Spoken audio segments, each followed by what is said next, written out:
Et toutes ces petites Stéphanie, en fait, elles sont à l'intérieur de moi, comme, tu sais, comme des poupées russes qui s'emboîtent les unes dans les autres. C'est un peu l'exemple que je prends. Je les porte en moi, mais je ne porte pas que ces petites Stéphanie. Je porte toutes les blessures, en fait, qu'elles ont pu vivre.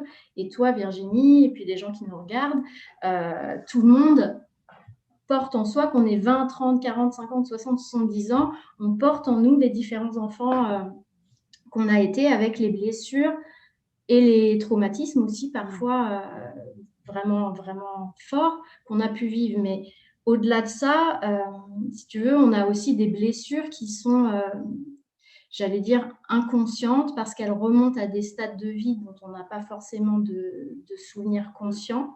Et malgré tout, je donnerai des exemples au cours de la conférence, mais malgré tout, ces parts-là de nous qui ont été blessées à ces stades-là de vie sont actives et viennent influencer notre vie.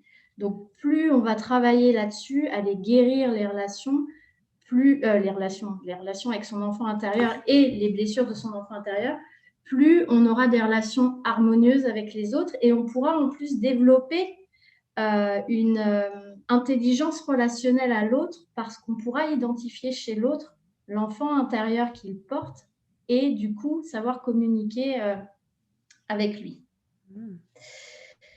Après, juste pour finir sur peut-être cette introduction, l'enfant intérieur blessé, je ne sais pas si ça t'arrive, et je sais pas si, j'imagine que ça arrive aussi aux gens qui sont en train de nous regarder, mais parfois, on a des réactions, tu sais, disproportionnées. Oui.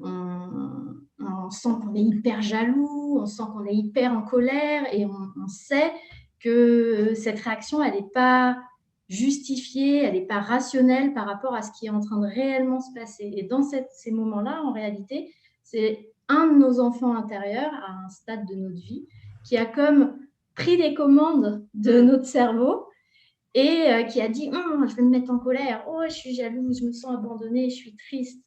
Et ça va nous amener après dans des situations dans desquelles on a du mal à se sortir et créer du coup des relations toxiques.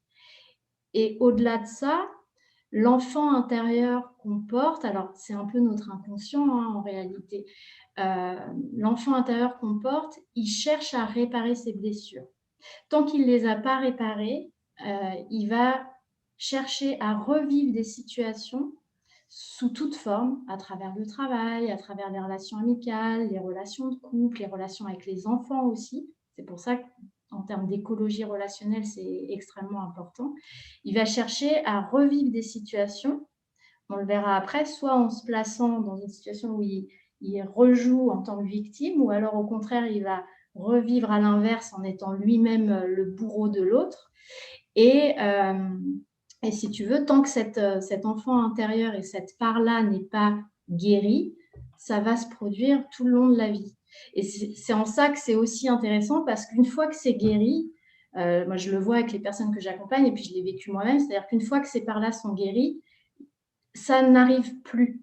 Quand on dit oh là là, je tombe toujours sur des hommes qui sont comme ci, comme ça, etc. Quand on répare la part de l'enfant qui en fait est en lien avec ce qui se passe, c'est terminé. Ces gens-là, ils n'entrent plus dans notre vie.